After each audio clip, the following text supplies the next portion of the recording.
Corona को लेकर सरकार की नई गाइडलाइन जारी हो गई है। 12वीं तक स्कूल प्रदेश में बंद कर दिए गए हैं। 30 जनवरी तक स्कूलें बंद रहेंगी। पहले 15 जनवरी तक पाबंदियां लगाई गई थी, लेकिन जिस तरीके से कोरोना केसेस बढ़ रहे हैं उसके बाद 30 जनवरी तक पाबंदियां लगा दी गई हैं। कॉलेज और विश्वविद्यालय में 50% छात्रों उपस्थित रहेंगे। साथ ही विवाह समारोह में मेहमानों की संख्या को घटाया गया है।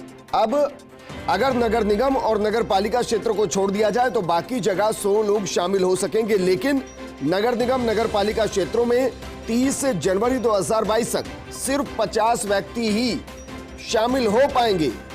विवाह समारोह में बैंड बाजा वादकों को उक्त संख्या से अलग रखा गया, यानी कि 100 की संख्या सिर्फ उन मेहमानों की जो शादी समारोह में शिरकत करने आएंगे। बैंड बाजा वादकों शायद मुमकिन है कि हलवाई, उन सबको इससे अलग रखा गया है। विवाह आयोजनकर्ता द्वारा समारोह की वीडियोग्राफी कराई जाएगी और संबंधित उपखंड मजिस्ट्रेट जेईटी द्वारा मांगे जाने पर उपलब्ध भी ये कराई जाएगी। मेरे सहयोगी शिवेंद्र जुड़ चुके हैं। शिवेंद्र, एक तो स्कूल बंद 30 जनवरी तक, दूसरा ये कि अब जितने भी नगर निगम और नगर पालिका है, यानी कि जो शहरी क्षेत्र हैं, वहां सिर्फ 50 लोग शादी समारोह में शिरकत कर पाएंगे। विजेंद्र, जो तीसरी लहर, क्योंकि अब ये हो गया है कि तीसरी लहर राजस्थान में आ गई है कोरोना की, तो तीसरी लहर की ये अब तक की सबसे कठोर गाइडलाइंस मैं कहूंगा, क्योंकि इस तरह की गाइडलाइंस हमने फेज 1 और फेज 2 में देखी है। जब कोरोना की 2 वेव आई थी उस समय भी लॉकडाउन से ठीक पहले इसी तरह की कठोर गाइडलाइंस थी और यही वो गाइडलाइंस है। इसमें जो सबसे इम्पोर्टेंट चीज है वो मैं दर्शकों को बताना चाहूंगा। सबसे पहले तो अभी तक 1 से 8वीं तक के स्कूल प्रदेश में बंद थे, लेकिन अब सभी नगर निगम और नगर पालिका क्षेत्रों में 12वीं तक के स्कूल 30 जनवरी तक तत्काल प्रभाव से बंद कर दिए गए हैं। यानी एक बार फिर से जो शिक्षा विभाग है उस पर अब दिख रहा है कि कोरोना का साया आ गया है। इसके अलावा जो प्रदेश की यूनिवर्सिटी हैं, कॉलेज हैं, उनमें विजेंदर सिर्फ 50% स्टूडेंट्स को अनुमति किया गया है। जो उनकी क्षमता है उससे 50% स्टूडेंट्स विश्वविद्यालय में और जो यूनिवर्सिटीज हैं उनमें पढ़ने के लिए वो जा सकेंगे।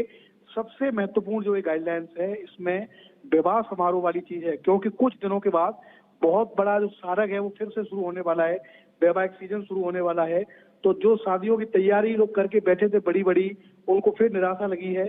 30 जनवरी तक जो नगर निगम और नगर पालिका क्षेत्र हैं उसमें अधिकतम 100 लोग बुलाए जा सकेंगे और उसके बाद 30 जनवरी के बाद इस संख्या को 50 कर दिया गया है। जिस तरह की इस गाइडलाइंस में जानकारी है, इसमें जो बैंड बाजा वादक हैं उनकी जो संख्या है वो अलग रखी गई है विजेंदर। इसके अलावा जो सरकारी और कर्मचारी हैं उनसे जो अनुरोध किया गया है इस गाइडलाइंस में कि वो दोनों वैक्सीन लगा लें। अंत्योष्टि और अंतिम संस्कार में जो संख्या थी उसको 20 रखा गया है। एक और जो बड़ी महत्वपूर्ण चीज है इस गाइडलाइंस में वो धार्मिक स्थलों के संबंध में है, जो कि क्योंकि राजस्थान में हम जानते हैं कि एक से एक बड़े धार्मिक स्थल मौजूद हैं पूरे देश के अलग अलग इलाकों से। राजस्थान में चाहे मेहदीपुर बालाजी हो, सालासर बालाजी हो, देशनोक का करणी माता मंदिर हो, खाटू श्याम हो, इतने बड़े बड़े जो मंदिर हैं, रामदेवरा हो, तो मंदिरों को लेके और जो धार्मिक स्थल है, ख्वाजा साहब की दरगाह है अजमेर में, उनको लेके ये निर्देश है विजेंदर के सुबह 5 बजे से लेकर रात के 8 बजे तक ही जो धार्मिक स्थल है वो खुल सकेंगे। यानी शिवेंद्र, क्योंकि अब त्योहारों की शुरुआत भी हो रही है। 13 तारीख को लोहड़ी है, 14 तारीख को मकर संक्रांति है। सीधा निर्देश दिया गया है कि ओमिक्रॉन के बढ़ते संक्रमण को देखते हुए घर पर ही रहकर त्योहार मनाए जाएंगे। इसका मतलब यही निकाला जाए कि सार्वजनिक कार्यक्रम नहीं होंगे जो बड़े स्तर पर होते हैं। बिल्कुल, सरकार ने स्पष्ट कर दिया है कि आपको घर पर ही रहना है, क्योंकि जयपुर में मकर संक्रांति का हम देखते हैं विजेंदर की बहुत बड़ा असर है। पूरा जो जयपुर है वो ऐसा लगता है कि छतों पर उमड़ गया है पतंगबाजी के लिए।